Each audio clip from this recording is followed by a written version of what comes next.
அடுத்து வந்து சாதியை வச்சு பேசுனாங்க, மதத்தை வச்சு பேசுனாங்க. இன்னைக்கு வந்து மொழியின் அடிப்படையில் பேச ஆரம்பிச்சிட்டாங்க அப்படின்னு சொல்லிட்டு அது வரைக்கும் பேசுனது கூட நம்ம ஒன்றும் பெருசா தெரியல. அப்புறம் இவர் அதுக்கப்புறம் பேசினது தான் கொஞ்சம் அதிகப்படியா எனக்கு தோணுது. அவர் பேசின நடந்துகிட்ட விதம் ஆணவம், ரொம்ப ஆணவமா அந்த ஆணவம் தென்பட்டுது அவர் பேச்சுல.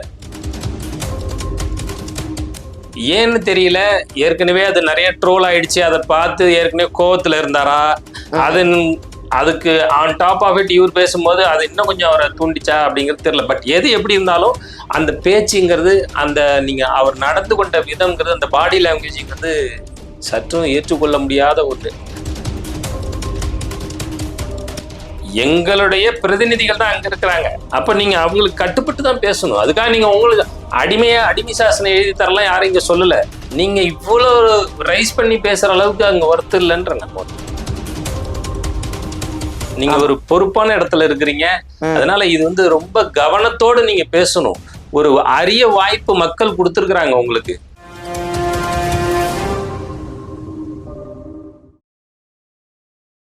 உலகெங்கும் பரவாகின்ற வல்லமை வல்லுரைஞர்கள் அனைவருக்கும் வணக்கம். ஐயா வணக்கம். வணக்கம், அனைவருக்கும் வணக்கம்.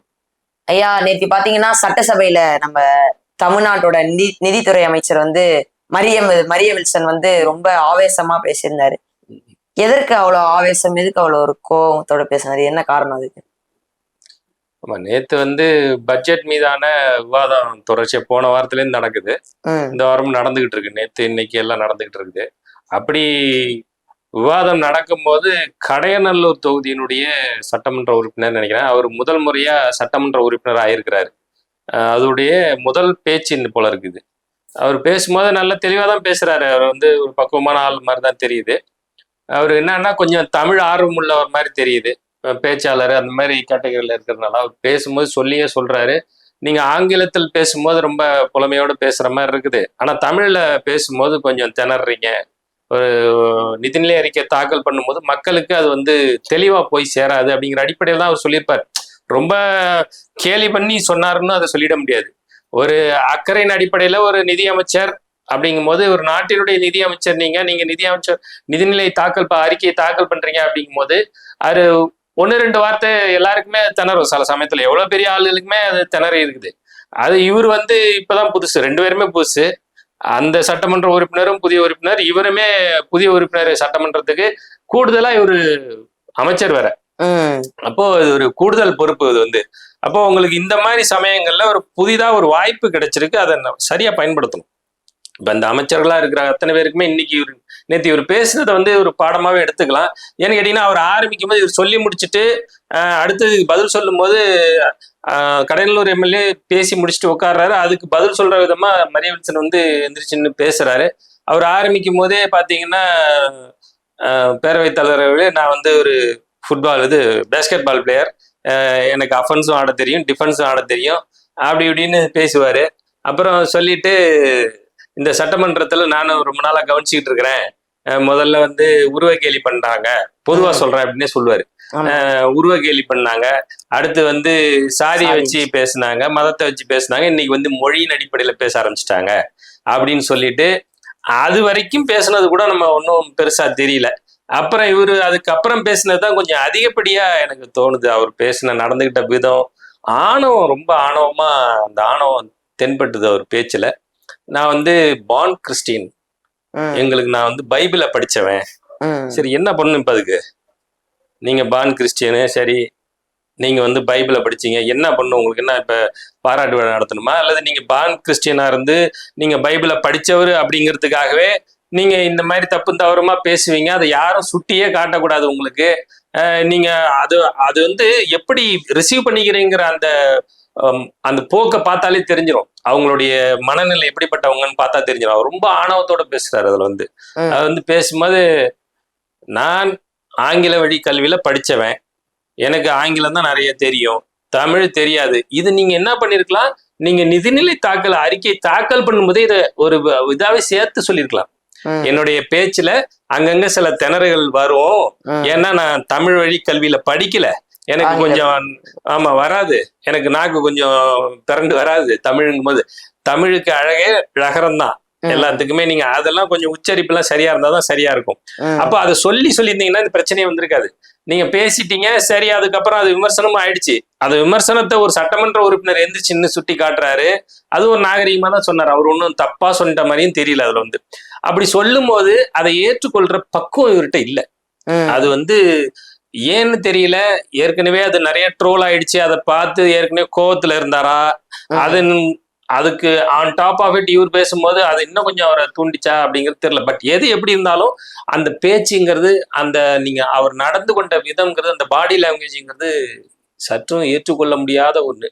ரெண்டாவது, சபாநாயகரே அதை கண்டிச்சிருக்கணும் என்னை கேட்டா. அந்த இடத்துலயே நீங்க அமைச்சர், நீங்க இப்படி பேசக்கூடாது, இது சரி, நல்லது இல்லை அப்படின்னு சொல்லி அவரை சொல்லணும். அது சொல்லல. அதுக்கப்புறம் அவர் என்ன பண்றாரு, நான் அப்படிதான் பேசுவேன், நீங்க உங்களுக்காக நான் மாத்திக்க முடியாது. என்ன நீ ஒன்னும் உங்க உங்க உங்க மாமனார் காலேஜ்ல இருக்குன்னு நினைச்சுக்கிட்டு பேசக்கூடாது. நீங்க இந்த தமிழ்நாட்டினுடைய நிதி அமைச்சர், சட்டமன்றத்துக்கு கட்டுப்பட்டவங்க. நீங்க சட்டமன்றம் தமிழ்நாட்டு மக்களுக்கு கட்டுப்பட்டது, உங்களுக்கு வாக்கு செலுத்தவங்க, எங்களுடைய பிரதிநிதிகள் தான் அங்க இருக்கிறாங்க. அப்ப நீங்க அவங்களுக்கு கட்டுப்பட்டு தான் பேசணும். அதுக்காக நீங்க உங்களுக்கு அடிமை சாசனம் எழுதி தரலாம் யாரும் இங்க சொல்லல. நீங்க இவ்வளவு ரைஸ் பண்ணி பேசுற அளவுக்கு அங்க ஒர்த்து இல்லைன்ற அப்போ நான் அப்படிதான் பேசுவேன், நான் அப்படிதான் இருப்பேன். நீங்க வச்சிருக்கிற காலேஜ்ல வேணா நீங்க போய் பேசுங்க, அப்படிலாம் இங்க பேசக்கூடாது சட்டமன்றத்திலாம். இது நியாயமா கண்டிக்கணும், எல்லாருமே கண்டிக்கணும். இது பேசி அது என்ன செய்யணும். இதே மாதிரி ஒரு பிரச்சனை ராகுல் காந்தி 2009 2004 முதல்ல காங்கிரஸ் கட்சி அப்ப ஜெயிக்குது. அதாவது 2004 14 வரைக்கும் 10 வருஷம் அவங்க தான் ஆண்டாங்க மத்தியில. அப்ப 2004 வாஜ்பாய் தலைமையில அரசு தோல்வியுற்று இவங்க பதவி ஏற்கிறாங்க. யாரு, காங்கிரஸ் தலைமையிலான கூட்டணி ஆட்சி அங்க அமையுது. அப்போ வாஜ்பாய் என்ன சொன்னாரு, ராகுல் காந்தியை பார்த்து, நீ ஒரு குழந்தைப்பா, நீ என்ன என் அனுபவத்துக்கு கூட இல்ல உன் வயசு அப்படிங்கிற மாதிரி சொல்லிடுவாரு. அப்ப சொல்லும் போது அவனுக்கு ராகுல் காந்தி என்ன சொல்லுவாரு, ஆமாங்க நான் குழந்தைதான், உங்க வயசு உங்க பார்வையில் நான் குழந்தைதான், நிச்சயமா நான் முதிர்ச்சி அடைய நான் முயற்சி பண்றேன் அப்படின்னு அப்பயே சொல்லியிருப்பார். 2004 ராகுல் காந்தி அதை சொல்லியிருப்பார். அப்படித்தான் நீங்க ஒரு ஹேண்டில் பண்ணணும். இப்ப நீனோ நாங்களோ பக்கத்துல இருக்கிறவங்களோ நம்ம என்ன வேணா சண்டை போட்டுக்கலாம், அது நம்ம 4 பேருக்குள்ள போயிடும். ஆனா நீங்க நிக்கிறது ஒரு மாண்புமிக்க சட்டமன்றம். அதுல இப்படியெல்லாம் நடந்துக்கிறது சற்றும் ஏற்றுக்கொள்ள முடியாத ஒரு அணுகுமுறை. இதனால இந்த அரசுக்கு கெட்ட பேரு, முதலமைச்சருக்கு கெட்ட பேரு, உங்களுக்கே கெட்ட பேரு. நீங்களே ஒரு அமைச்சர், நீங்க இவ்வளவு ஒரு எப்படி சொல்றது, பெரியண்ணன் போக்குன்னுவாங்க. நான் சொல்றதுதான், நான் சொன்னா கேளு, நீங்கெல்லாம் இப்போ ஒன்றும் இல்லை. உதாரணத்துக்கு நீங்க நாளைக்கு என்ன பண்றீங்க, நான் டெல்லிக்கு போற மாதிரி இருக்கும். அப்போ மாநாடு கூட்டுவாங்க, எல்லா மாநில நிதியமைச்சர்களையும் வர சொல்லி பேசுவாங்க. அதை நிதி பகிர்வு எப்படி பண்ணிக்கிறது, மத்திய அரசுல இருந்து எல்லா மாநிலத்தையும் எப்படி கொடுக்குறது, அது நிச்சயமா ஒரு கூட்டம் நடக்கும், ஜிஎஸ்டி கூட்டம் நடக்கும். அதுக்கெல்லாம் நீங்க போற மாதிரி இருக்கும்.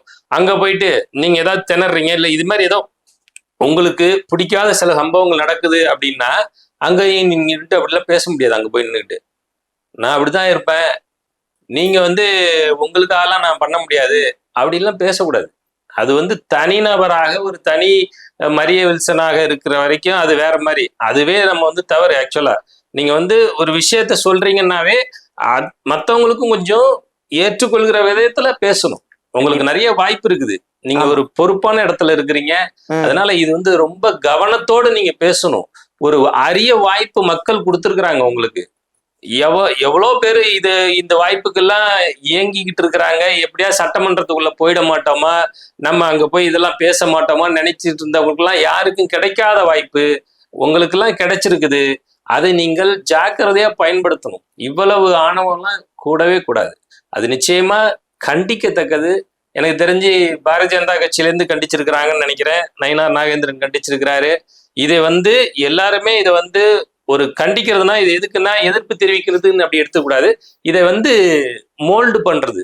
இது இப்படி இருந்தா தான் அப்பதான் அவங்க அடுத்த முறை பேசும்போது சரியா கவனமா பண்ணுவாங்க அப்படிங்கிற அந்த விஷயத்துக்குள்ள போகணும். இல்லைன்னா இது இவர் இன்னைக்கு இப்படி பேசுவாரு, நாளைக்கு இன்னொருத்தர் இருந்துச்சு அதை விட மோசமா ஒருத்தர் பேசுவாரு. அது எப்போதுமே ஏற்றுக்கொள்ள முடியாத அணுகுமுறையா தான் இது போகும். அது நல்லதும் இல்லை, இந்த சட்டமன்றத்துக்கான நல்லதுமே கிடையாது.